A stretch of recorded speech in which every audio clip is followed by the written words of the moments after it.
I'm Tom Mooney, 16 years old, and it's my mom, Audrey Mooney. I'm going to read It Was a Deep Dive Down. It's a story I wrote when I was in 7th grade. So my mom had cancer. And here we go. It was a perfect dive down, straight, a clean dive, hardly a ripple. A wonderful dive for a wonderful day. Nothing could be better than that. It was the time of my life. July, sun, breeze, pool, family. Yep, it was great. I was swimming with my cousins, having a blast. I've never had so much fun. I was racing Chris across the pool. Splish splash, he beat me. No way. I touched first, I said convincingly. After about 10 horrendous minutes of fighting of who touched first, we were going to have a diving contest. An instant before I was about to dive, my dad came outside. He screamed, "TJ!" I fell in the water. Splash. Angrily, I said, "Dad, what was that for?"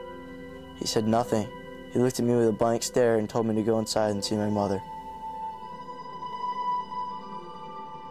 Little did the kids know that earlier that day, I was at Mercy Hospital. I, had my mammograms yearly and whatever, and one day just found some open pores in my right breast. And it turned out that what I had was inflammatory breast cancer. And a lot of women do not survive from that. I trotted towards my Nana's house with a curious stride. Then I saw her. A single icy tear dripped down her face, like her heart had gone cold. I almost started shaking with nervousness, not knowing what was going on. Her soft, gentle hands grabbed mine.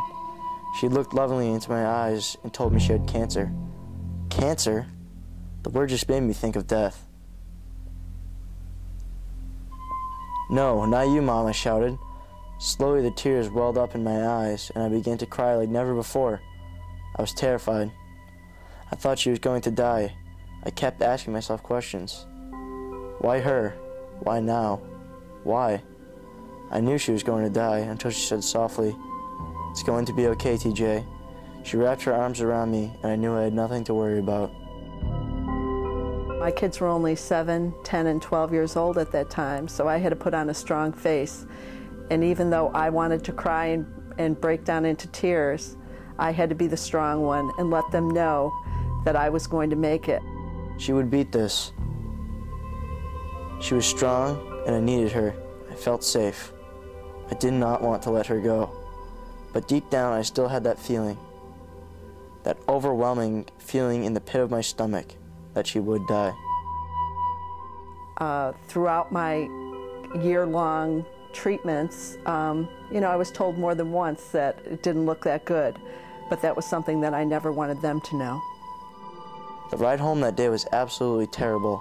It was totally silent except for the occasional whimpering.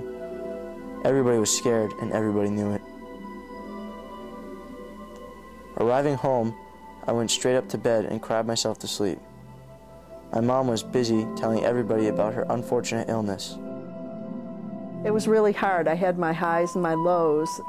When the kids went to school, sometimes I would just let out all those emotions and start crying. Feel sorry for myself, get it all out, and then just pick it up and say, okay, it's time to beat this, and move on. Between her many visits to the hospital for treatments, she always made time for me. She would go to my soccer and basketball games. I could always hear her cheering me on. Even while she was sick, she could yell louder than anyone else on the sidelines. Everything almost seemed normal. Even from her hospital bed in Boston, she always made sure her kids were taken care of.